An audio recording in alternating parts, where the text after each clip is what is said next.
देश में इंजीनियरिंग की सबसे प्रतिष्ठित प्रवेश परीक्षा JEE मेंस 2025 सेशन 2 का रिजल्ट घोषित कर दिया गया है। बुरहानपुर के माजिद हुसैन ने मध्य प्रदेश में टॉप किया। उन्होंने 99.9992 परसेंटाइल हासिल किए। देश में जिन 24 अभ्यर्थियों ने इस बार 100 परसेंटाइल स्कोर किया, इनमें मध्य प्रदेश का एक भी छात्र नहीं है।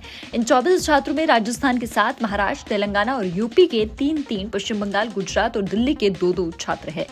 एक छात्र कर्नाटक और आंध्र प्रदेश से है। 100 परसेंटाइल पाने वाले 21 अभ्यर्थी सामान्य वर्ग से और एक EWS, OBC, नॉन क्रीमीलेयर और SC वर्ग से है। इस परीक्षा का आयोजन करने वाली नेशनल टेस्टिंग एजेंसी ने एग्जाम की फाइनल आंसर की और JEE एडवांस के लिए कट ऑफ भी जारी कर दिए हैं।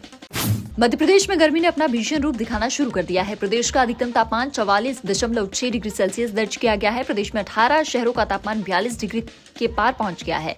माह के चौथे सप्ताह में उत्तर पश्चिमी हवाओं के लगातार जोर पकड़ने के साथ न्यूनतम तापमान पूरे प्रदेश में सामान्य से 3 से 4 डिग्री अधिक यानी 27 से 30 डिग्री सेल्सियस तक रहेगा। दिन के साथ रातें भी गर्म हो जाएगी। ग्वालियर, चंबल, सागर और रीवा संभाग में पारा 43 से 45 डिग्री, जबकि इंदौर, उज्जैन, भोपाल सहित बाकी प्रदेश में 41 से 44 डिग्री सेल्सियस तापमान रह सकता है। बंगाल क्षेत्र में साइक्लोनिक सर्कुलेशन सिस्टम की वजह से अप्रैल के आखिरी में 3 से 4 दिन तक लू का असर रह सकता है। मध्य प्रदेश में प्राथमिक और माध्यमिक शिक्षक चयन परीक्षा आज 20 अप्रैल से शुरू होगी और 29 अप्रैल तक चलेगी। प्रदेश के 13 शहरों में यह परीक्षा आयोजित होगी। इनमें 1.60 लाख अभ्यर्थी शामिल होंगे। परीक्षा 2 पाली में होगी। इनमें पहली पाली की परीक्षा सुबह 9 से 11 बजे तक और दूसरी पाली की परीक्षा दोपहर 3 से शाम 5 बजे तक होगी। परीक्षा में लेट पहुंचने वाले अभ्यर्थियों को परीक्षा सेंटर में प्रवेश नहीं दिया जाएगा। परीक्षा में नकल करते पकड़े जाने पर सख्त कार्रवाई की जाएगी। कर्मचारी चयन मंडल यानी कि ESB यह परीक्षा आयोजित कर रहा है। परीक्षा की विषयवार समय सारणी घोषित कर दी गई है। इनमें प्राथमिक व माध्यमिक शिक्षक के साथ साथ माध्यमिक शिक्षक के लिए भी परीक्षा होगी। राजधानी भोपाल के नरेला विधानसभा क्षेत्र में बन रहे ROB ब्रिज का 95% काम पूरा हो गया है और बचा हुआ काम 15 जून तक पूरा हो जाएगा। राज्य के खेल एवं सहकारिता मंत्री विश्वास कैलाश सारंग ने शनिवार को ब्रिज के निरीक्षण के बाद पत्रकारों को यह जानकारी दी। मंत्री सारंग ने निरीक्षण के दौरान अधिकारियों को जमकर लताड़ लगाई व फ्लाईओवर के निर्माण कार्य में हो रही देरी पर नाराजगी जाहिर की है।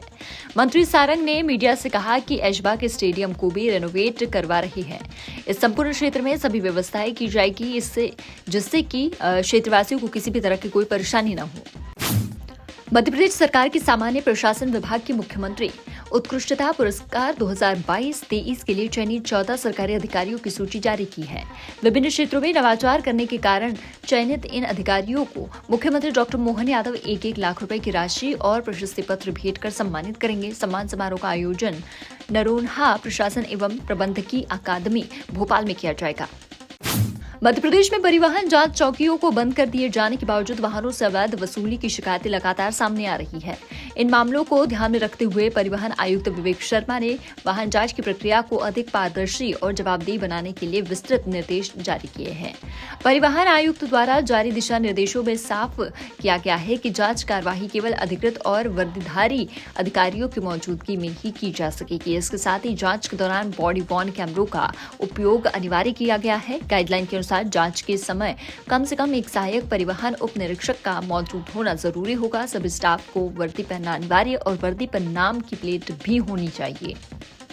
देश भर के LPG डिस्ट्रीब्यूटर शनिवार को मध्य प्रदेश की राजधानी भोपाल में एकत्र हुए। मौका था LPG डिस्ट्रीब्यूटर एसोसिएशन के राष्ट्रीय अधिवेशन का, जिसमें LPG डिस्ट्रीब्यूटर्स का कमीशन बढ़ाने और उनकी समस्याओं और मांगों पर चर्चा हुई। अधिवेशन में तय किया गया है कि LPG डिस्ट्रीब्यूटर्स अपनी बात सरकार तक पहुंचाएंगे और यदि उनकी मांगे न मानी गई तो वे आंदोलन की रणनीति अपनाएंगे। दिन भर चले इस अधिवेशन में देश के विभिन्न राज्यों से 600 से अधिक LPG डिस्ट्रीब्यूटर्स ने भाग लिया। इसमें महिला डिस्ट्रीब्यूटर्स भी शामिल थी। अधिवेशन में संगठन की ओर से अनेक डिस्ट्रीब्यूटर्स का शॉल और श्रीफल से सम्मान किया गया। IPL 2025 में रविवार को भी डबल डेकर मुकाबला खेले जाएंगे। पहला मुकाबला पंजाब किंग्स और रॉयल चैलेंजर्स बेंगलुरु के मध्य चंडीगढ़ में होगा। एक दिन पूर्व ही इन दोनों टीमों के मध्य हुए मुकाबले में पंजाब ने बेंगलुरु को हराया था। एक दिन बाद फिर दोनों टीमें आमने सामने होगी। वहीं दूसरे मुकाबले में मुंबई के वानखेड़े स्टेडियम में मुंबई इंडियंस और चेन्नई सुपर किंग्स की टीम आमने सामने होगी। दोनों टीमें जब पिछली बार भिड़ी थी तो चेन्नई ने मुंबई पर जीत दर्ज कर ली थी। ऐसे में कल होने वाले मैच में मुंबई उस हार का बदला लेने लेने के इरादे से उतरेगी। वहीं चेन्नई को प्लेऑफ की उम्मीदों को बरकरार रखने के लिए इस मैच के साथ ही हर मैच में जीत हासिल करनी होगी। वर्ल्ड हेरिटेज डे के अवसर पर भोपाल के सदर मंजिल में पुस्तक का विमोचन किया गया। नवाब सुल्तान जहां बेगम एवं उनके कार्यकाल का वर्णन करने वाली उर्दू किताब का हिंदी अनुवाद उषा भदौरिया द्वारा किया गया, उसे पुस्तक का विमोचन यहाँ किया गया है।